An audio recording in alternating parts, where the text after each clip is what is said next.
Hello, everybody, and welcome. Hola, buenos dias a todos. My name is Brett Wallach, and I am a board certified music therapist based in Barcelona, Spain.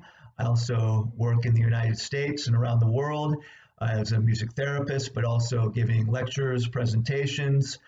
I also create online courses, and I do all of this in English and some Spanish too, as necessary. So, today in this video, I'd like to talk a little bit about what music therapy is, and in doing so, also talk about what it is not. So, let's get started. Okay, so what is music therapy? Music therapy is an established health profession in which music is used within a therapeutic relationship to address physical, emotional, cognitive, social, spiritual needs of individuals. So the important thing here, it's a therapeutic relationship. So it's from a therapist like myself with another individual or group.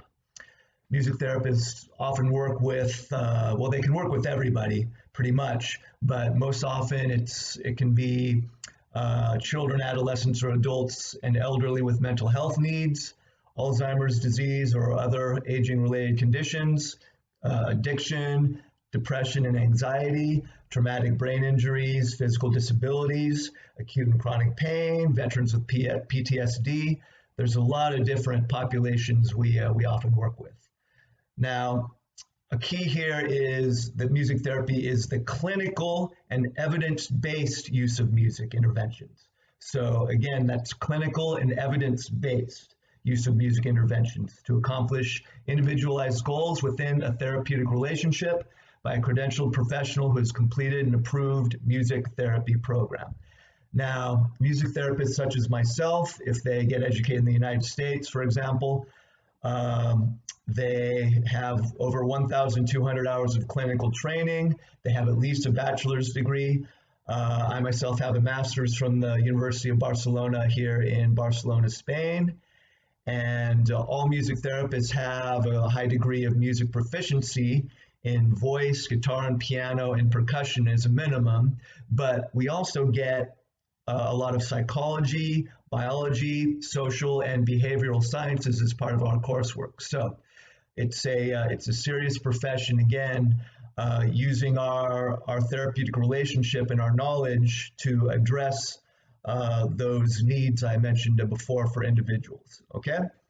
So what a music therapist does is we learn many different orientations and approaches. Now, as I just mentioned, that list is very, very long of different populations that we might work with. A lot of times once we do our education and we start working, we pick a few populations that end up kind of being our specialty, and we focus on that because the toolbox we learn with in our education is pretty wide. It's a great toolbox, but then we take a deeper dive often into the specific populations we like to work with. Me, myself, I like working with people near the end of life. And so those sort of people have a very distinctive set of needs that are different than, say, a child with autism, for example. So that's something that you can consider. Now, what is music therapy and what is not music therapy? Now, we can talk about, maybe we can call it therapeutic music. Now, what about somebody who comes in and teaches for example, a patient with Alzheimer's to use an iPod and listen to the music of their youth? That's a great thing to do. And maybe you've seen some information on the internet and some documentaries of how effective that can be in sort of reanimating these people with Alzheimer's back to themselves. It's incredible. That is not music therapy. Again, the key is there's a therapeutic relationship between the therapist, such as myself, and the patient or patients. Now, music therapists, we work in tandem with all the other health professionals that we come in contact with. And so we're part of an interdisciplinary team. But sometimes music interventions are a great way to reach the goals, the therapeutic goals that we have set with the patients. Could be psychological, like I said, all those goals before, spiritual goals, cognitive, all those things I mentioned before. Could be to manage pain without medication. Could be to reduce anxiety and depression, maybe respiratory distress. So sometimes music is that key and sometimes the best intervention to get the patient to those goals we're trying to make.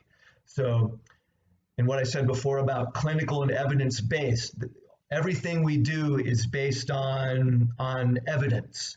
And there's a growing and ever increasing evidence base of the efficacy of the interventions we do.